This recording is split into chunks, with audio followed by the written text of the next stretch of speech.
All right. Buckle up, everybody, because today we are diving headfirst into NVIDIA's latest and greatest. Oh, yeah? The GeForce RTX 4080 family. Nice. And listen to this. We're even getting a sneak peek at the unreleased RTX 4080 Super. No way. Really? Straight from the source. Okay. NVIDIA's official website. All right. Let's hear it. And they are claiming super fast, super powered performance. Of course they are. Supposed to revolutionize everything. Everything. Gaming, creative work, the whole 9 yards. Well, let's see if they can back it up. Right. Let's dive in. First up, Yeah. the NVIDIA Ada Lovelace architecture. Sounds impressive. It does, but what is it really? Well, I think the first thing to understand is this Ada Lovelace architecture, it's a total overhaul. Really? Yeah, of the graphics engine. Oh, Like, yeah. they took everything from the previous generation, redesigned it all, and then just, I don't know, injected it with rocket fuel or something. Okay, so like a complete rebuild from the ground up. Pretty much, yeah. These new streaming multiprocessors, they're a big part of that. All right. And it's not just about, like, doubling the performance. It's really about changing how the GPU processes information, Really? like at a fundamental level. Okay. So you get more done each clock cycle, smoother gameplay, higher frame rates, Oh, yes. and all of that with less power consumption. So it's like working smarter, not harder. Exactly. Okay, I like that. What about these tensor cores? The tensor cores 4 times performance boost, they say. with DLSS 3. DLSS 3, what even I asked that? It's where things get really interesting. Okay. So you know how AI is getting really good at predicting things, right? Yeah. Based on patterns.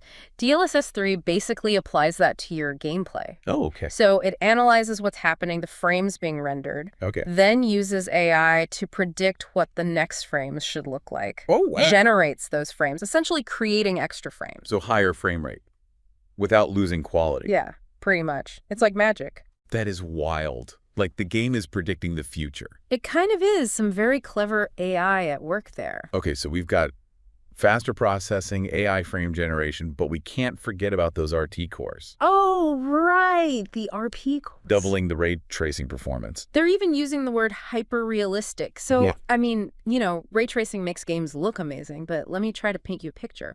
All right. Imagine you're in a video game walking through a city at night. Right. With ray tracing, every single street light is casting a shadow. Okay. And those shadows, they stretch and distort as you move. Oh, wow. You can see the reflections of the neon signs in puddles on the ground. Really? Yeah, and headlights from cars create these, like, realistic beams of light. Wow. So it's all about simulating light as it behaves in the real world. That's crazy. Of these new RT cores, it's becoming more and more real. Okay, yeah, I'm starting to see it. It's pretty incredible, right? And speaking of seeing things clearly, let's look at these performance charts. They're comparing the 4080 Super and the 4080 to the previous generation, like the 3080 Ti and the 2080 Super. What kind of difference are we talking? This isn't just like a small step forward. Okay, good. It's a giant leap. Nice. In some of those demanding games like Cyberpunk 2077, Phantom Liberty, the performance jump is just remarkable. Right. Way smoother gameplay, especially at those higher resolutions. But what's even more impressive is they're doing it while being more power efficient. Wait, so more performance, but using less power. Yeah, that's the magic of Ada Lovelace. How did they do that? Well, NVIDIA's engineers, they've really squeezed every ounce of performance out of these cards while still keeping that power consumption in check. That's incredible. It's really impressive, yeah. And NVIDIA keeps using this tagline, RTX. It's on. Yeah, I've seen that. They're pushing ray tracing and AI, obviously. For sure. Starting with ray tracing, they have these RTX on versus RTX off images. What's the real visual difference? Take a look at these comparison images. Okay. In the RTX off version, the scene is lit pretty traditionally, you know? Okay. It looks fine, but it just lacks depth. It lacks realism. But then, boom, RTX on. Oh, wow. The whole scene comes alive. You see accurate reflections in surfaces. Oh, I see. Yeah. Like glass, metal, light and shadows behave realistically. And the whole image, it just has this level of depth and detail that just wasn't possible before. It really does look hyper-realistic. It does, yeah. Okay, and what about DLSS 3? AI boosting the frame rate. DLSS 3. Game changer.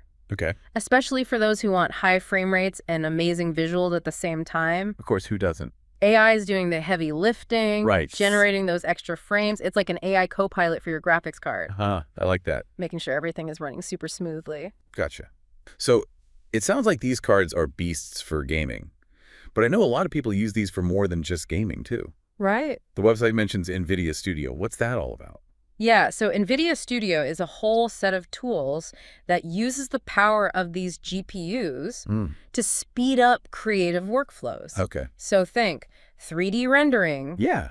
video editing, graphic design, anything that needs serious power. Okay. These cards can handle it. That's cool. They even use the tagline, your creativity, AI powered. Yeah, I love that. AI is becoming so integral to the creative process these days. It really is. Okay, before we move on, I want to quickly touch on some of the other features. I see the NVIDIA encoder for streamers, Oh, yeah, bid for streaming. the broadcast app for enhancing audio and video, and even Omniverse. Omniverse, yeah. They call it a platform for collaborative 3D design. It sounds like they've thought of everything. They really have for all sorts of users. From gamers to streamers to designers. All right, let's get down to the nitty-gritty. Time for a spec check.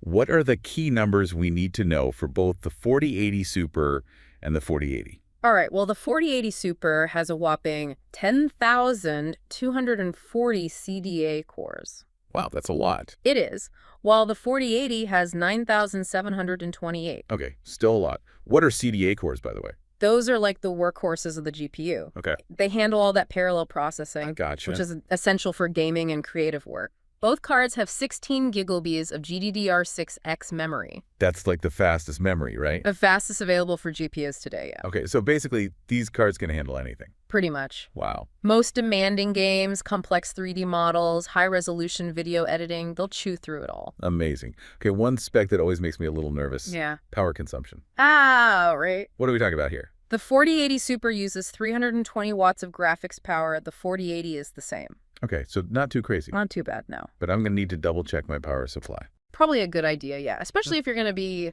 pushing these cards to their limits. Oh, yeah, for sure. And speaking of limits, one more spec. The size.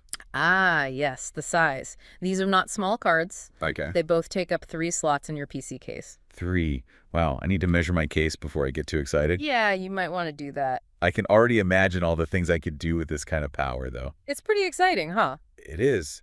So we've gotten a good look at the hardware. I'm ready to see how this all translates to actual performance. We've got a lot more to explore, so let's take a break, and we'll come back to see the real-world impact of these powerful new GPUs. Sounds good. Welcome back to our deep dive. All right, we've seen the specs, we've heard the hype.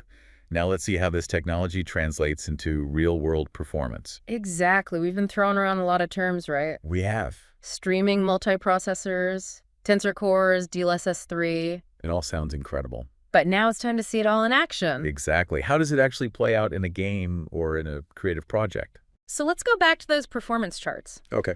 We saw how the 4080 family just blew past the previous generation. Yeah. But there's more to the story than just frame rates. Right. It's the efficiency, it's remarkable. We talked about that power consumption chart, but I think it deserves another look. Yeah, it's important. These cards aren't just faster, they're sipping power compared to the older cards. It's a total game changer It is. for both gamers and creators. Yeah. Imagine a gaming PC that's cooler and quieter That's the dream. and doesn't need a massive power supply. Right. Or a creative professional rendering 3D models in a fraction of the time That would be nice. without, pushing their system to the limit. More power, less energy. That's what we want. Exactly. But let's get specific. They mentioned some pretty wild performance figures for Cyberpunk 2077 Phantom Liberty. What are we actually talking about here? Frame rate-wise? Frame rates we've never seen before.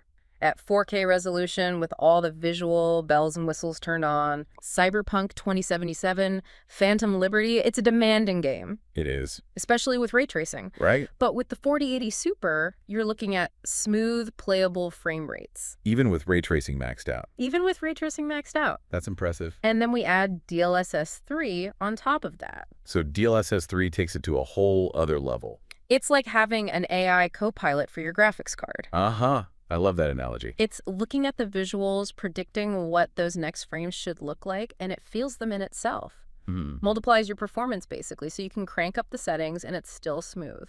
So basically, if I want the best visuals, maxed out settings, ray tracing on, No compromises. The 4080 family is it. That's the way to go. They're built for the ultimate gaming experience. Awesome. Handle those demanding games, high resolution, no problem. But what about the creatives out there? Oh, yeah, of course. Not everybody's after those high frame rates. Right. They need power and stability for things like 3D rendering, video editing. Can the 4080 family deliver there? Of course. NVIDIA Studio, it's a suite of tools for creative pros. Okay. These cards are the perfect foundation. Got it. We're talking faster rendering times, complex 3D models in a fraction of the time. Nice. High-resolution video editing is a breeze. And then you've got AI-powered tools. Right. Like Canvas. Yeah. Lets you paint entire landscapes. With a few brushstrokes. Yeah. That's wild. It was pretty cool. The website mentions the NVIDIA encoder, too. Big for streamers. Absolutely. Okay, tell me about that. 8th generation NVIDIA encoder, also known as NVENC. NVENC. Pristine streams with minimal performance impact. It even supports the latest AV1 encoding. What's that? Way more efficient than those older codecs. Okay. Like H.264. Okay. So you can stream at higher resolutions and bit rates without sacrificing quality. So streamers can show off those beautiful ray-traced visuals. Exactly, without their stream lagging or looking all pixelated. That's fantastic. It really is. Yeah. So it's pretty clear NVIDIA really went all out to cater to a wide range of users here. It seems like it. Hardcore gamers, streamers, professional creators. I didn't skimp on anything. Yeah, even the little things, like that broadcast app, uses AI to enhance audio and video. Oh, yeah, the broadcast app. Perfect for anyone who wants to look and sound better on their video calls. Yeah. Or their streams. Exact. And then there's Omniverse, which is mind-blowing. Omniverse is really interesting. Platform for collaborative 3D design. I know. It's like a virtual space where creators can come together. From all over the world, Yeah. collaborate on projects in real time. It's like something straight out of a sci-fi movie. It really is. But okay, let's get practical for a minute. Sure. We know these cards are big. Yeah, 3 slots. What about things like cooling and noise? Oh, right. Nobody wants a jet engine running in their PC. No, for sure not. Yeah. NVIDIA's designed a really robust cooling system. Okay. Large heatsink, multiple fans. And they've optimized those fan curves so they only really spin up when they need to. So they're powerful, they're efficient, and they're relatively quiet. That's the goal. What's the catch? There's got to be a downside. Well, the price tag, of course. These are high-end cards with cutting-edge tech. Makes sense. So they do come at a premium. Fair enough. But if you're looking for the best performance and features, sounds like they're worth it. I think so. And of course, the 4080 Super, we're still waiting on that. Still a bit of a mystery. Yeah. Waiting for that release date and price. We'll see. But based on what we've heard, it's shaping up to be something special. It really does sound like it. Maybe even the ultimate gaming GPU. Okay, so I think we've covered the performance capabilities pretty well. Yeah, I think so. But we've only scratched the surface here. Right. There's so much more to this deep dive. Let's compare these cards head-to-head with their predecessors. Yeah, let's do that. And see how they stack up against the competition. Good idea. We'll also talk about the broader impact of all these technologies. On the future of gaming. Exactly. And content creation. Welcome back for the final part of our RTX 4080 deep dive. We've explored the tech, the performance, the creative possibilities. But before we call it a day, I think we need to put these cards into perspective. You're right, time for a reality check. How do these cards compare to their predecessors, and where do they stand in the whole GPU landscape? Yeah, the performance charts are great, but I'm really looking for those specifics. Can we talk about real-world gaming benchmarks? Yeah. What are the actual gains we're seeing in gameplay? Absolutely. Let's take Cyberpunk 2077, Phantom Liberty. A game that really pushes those GPUs to their limits. At 4K resolution, all the ray tracing turned on, the 4080 delivers a huge performance leap compared to the last generation's 3080 Ti. Okay, so significant frame rate jump. Oh yeah, big time. Much smoother, more immersive. And the 4080 Super, the mystery card, that's supposed to be even better? The 4080 Super, lots of buzz around that one. For good reason, it sounds like. From what we've heard, it's going to be a beast. A beast, huh? Might even be the ultimate gaming GPU. Wow. Exciting times to be a PC gamer. But what about, the people who aren't always chasing the latest and greatest? Right. Is there still a reason to choose the 4080 over, say, the 3080 Ti? That's a good question. I mean, the 3080 Ti is still a good card, don't get me wrong. Okay. But the 4080 brings some serious advantages. The Ada Lovelace architecture alone, Even without DLSS 3? even without DLSS 3, you get a noticeable performance boost. Yeah. Plus, you've got all those next-gen features. Right. DLSS 3, improved ray tracing, that 8th-gen encoder for streaming, Yeah. NVIDIA Studio tools. So it really future-proofs your PC. Exactly. So it sounds like if you're building a new PC, it's a no-brainer. Pretty much. And maybe even a tempting upgrade for some folks. Possibly, yeah. But let's zoom out for a second. How do these cards fit into the overall GPU market? Right. What's the competition looking like? Well, NVIDIA's biggest competitor, AMD, they've also been making waves with their high-end GPUs. Okay. The battle for GPU supremacy is on. An arms race. It really is. Yeah. Both companies constantly pushing the boundaries. And that's good for us. Oh, absolutely. The consumers always win in the end. More innovation. Yeah. But beyond the specs and benchmarks, what's the lasting impact of these cards? How are they shaping the future of gaming, content creation, all of that? I think these cards really show how important AI is becoming in the world of graphics, I mean. Yeah, sure. A DLSS 3 is a perfect example. Right. Shows how AI can be used to enhance both performance and visuals. Amazing. And, AI keeps evolving, so. So we can only expect more. Oh, yeah, we're just getting started. Imagine games with photorealistic graphics, all because of AI. It's incredible. It's wild. And for creators. Endless possibilities there, too. Tools like NVIDIA Canvas, they're already changing how artists work. Right. And it's not just about prettier pixels anymore. It's about a whole new way of creating. Exactly. It's a fundamental shift. So these cards, they're not just about pushing performance. They're bringing in this new era of AI-powered graphics. They are. And that's going to change everything. I think so, yeah. Well, on that note, I think it's time to wrap up our deep dive into the RTX 4080 family. We've learned about the tech, the real-world performance, and the impact these GPUs will have. They're incredible pieces of technology. They really are. And hopefully we've given you, the listener, some insight into this new world of graphics technology. Whether you're a gamer, a creator, or just interested in tech. The future of graphics is bright. It is, and it's thanks to innovations like this, like the RTX 4080 family. Exactly. So as you continue on your own digital journeys, remember that the power to create and experience amazing things, it's right there at your fingertips. And who knows what's next? What advancements are waiting around the corner? Thanks for joining us. Happy gaming and creating.